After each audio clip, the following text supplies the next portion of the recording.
Good morning. We're going to start the Lee County Board of County Commissioners Zoning Comprehensive Hearing. This is September 3rd. Please stand for the Pledge of Allegiance. I pledge allegiance to the flag of the United States of America and to the republic for which it stands, one nation, under God, indivisible, with liberty and justice for all. Thank you. Please be seated. Unfortunately, Commissioner Greenwell could not be here with us today. There are prior appointments, and we'll go ahead and start. Staff, we'll call the first case.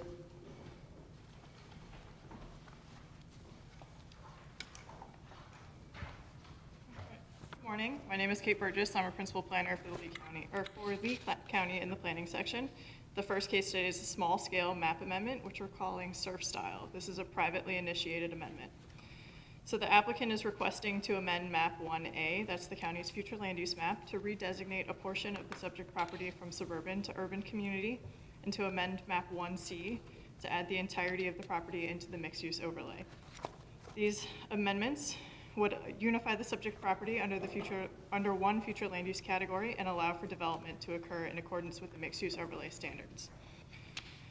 So the maps on the screen show the current and the proposed future land use and mixed-use overlay configurations. Note that the map on the left, the mixed-use overlay currently terminates on the north side of Pine Ridge Road, and a little more than half of the property is currently designated with urban community future land use.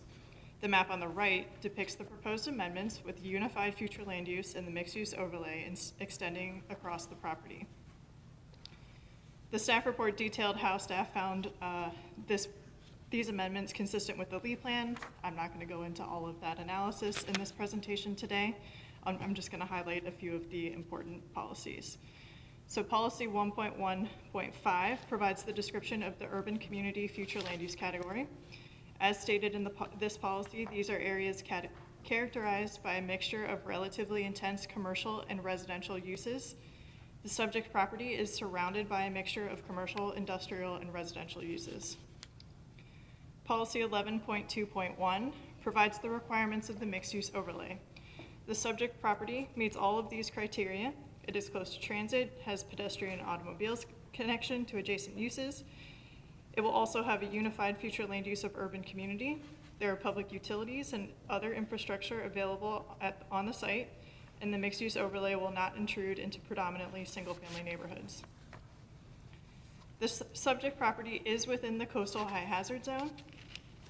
Staff analyzed policy 101.1.4, which requires comprehensive plan amendments which increase density in the coastal high hazard area to meet some criteria.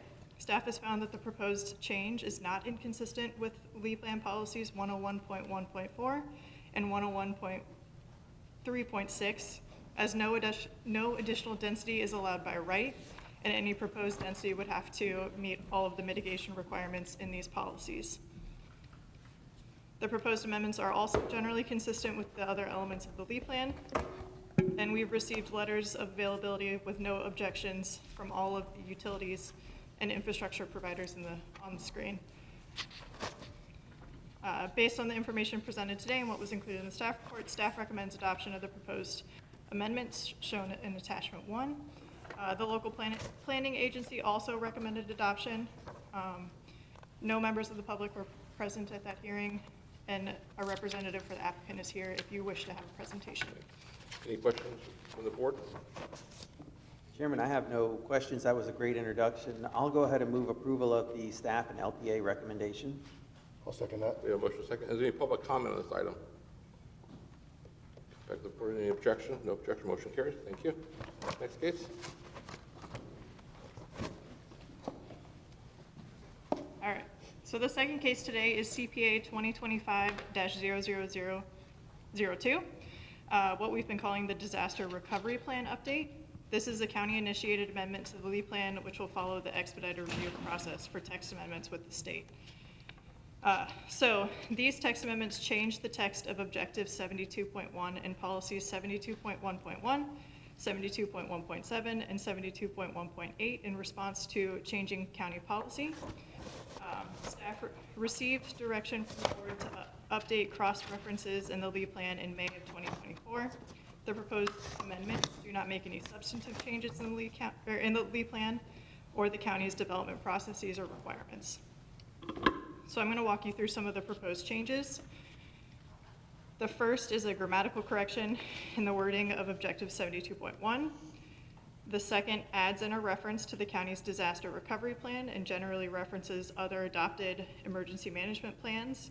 The last sentence was removed as it references the maintenance of the comprehensive emergency management plan, which is already included in policy 72.1.8. The changes to policy 72.1.7 clarifies some language and broadens what can influence county actions regarding emergencies. And the final change is to policy 72.1.8, which updated the references to appropriate county disaster management documents. So the proposed changes are consistent with the Lee County Emergency Management element generally, Florida statutes, the county's administrative code, which recognizes the Lee County Disaster Recovery Plan. Based on the presentation and the analysis in the staff report, staff recommends the board transmit the proposed amendments. The local planning agency also recommended transmittal, and that concludes my presentation. If you have any questions, staff is here. Great. Any questions for staff at this time? Ben's here this morning too, so thank you for all the staff putting this together. After the last few hurricanes, we've had a lot of time to make some changes in the plan, so any questions for the board? No, they covered everything in our briefing, and it's just a housekeeping cleanup level administrative item, so I support this. Very good. Mr. Chairman, I'll go ahead and move approval then of the staff and LPA recommendation. We have a motion by Commissioner Hammond, I will second that motion. second by Commissioner Malika. Any public comment on this item? Okay, we'll come back to the board. Any objection? No objection, motion carries. Okay, thank you. And that's the last case, correct? We will be adjourned.